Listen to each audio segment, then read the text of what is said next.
Hello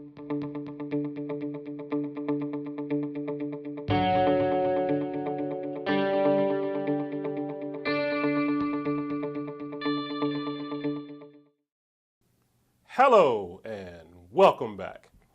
In our previous video, we discussed positioning strategies. In this video, we will discuss distribution strategies. Now, distribution strategies by definition is an effective way to use alternative distribution channels versus a direct channel. And so let's delve right into this. And so as we think about traditional channels, it could be going directly to a company speaking one-on-one. And so what are some alternative ways that we can utilize this distribution strategy for our benefit in our self-marketing ourselves? Number one can be social media.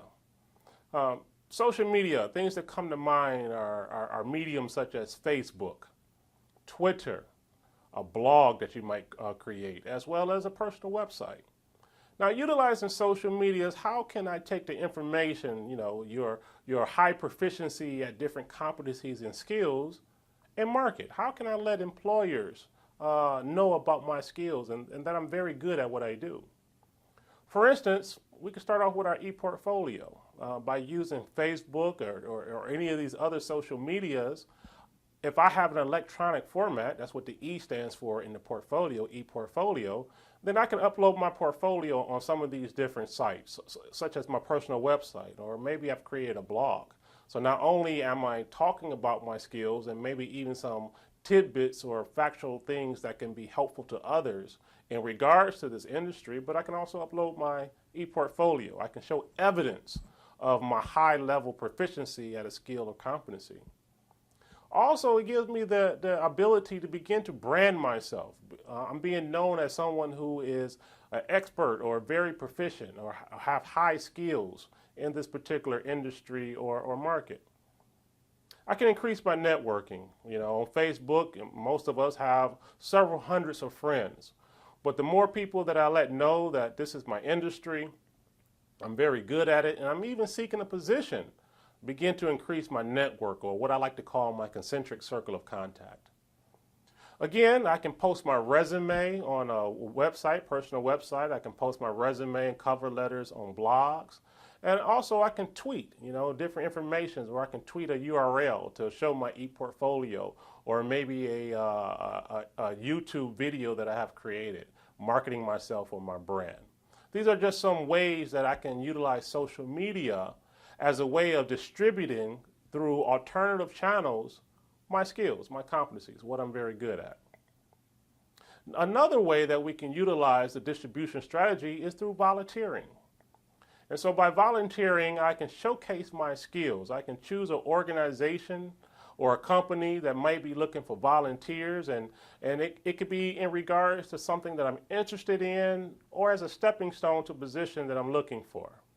And by volunteering, it gives me a couple of things that I can do in this organization or position. Not only do I showcase my abilities, but I also can strengthen certain skills, because now I can serve, and by serving, I'm getting practice at a particular skill or competency. I also can look for sponsors and or mentors.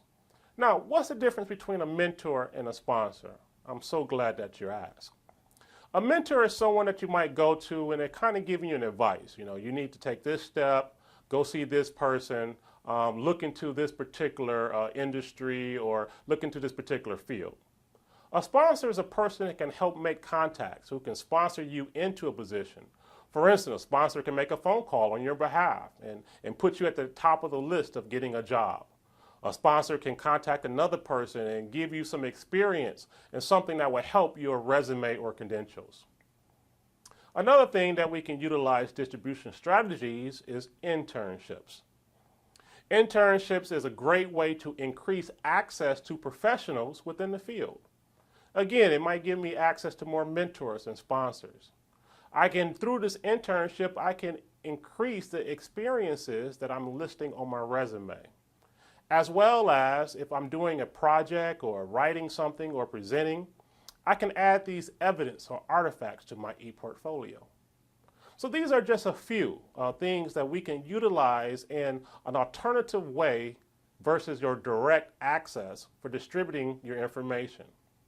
So what have we learned?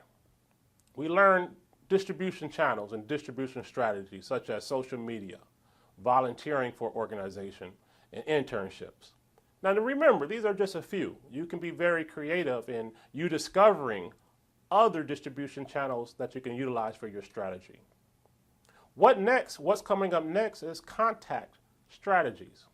And so I look forward to seeing you in our next video.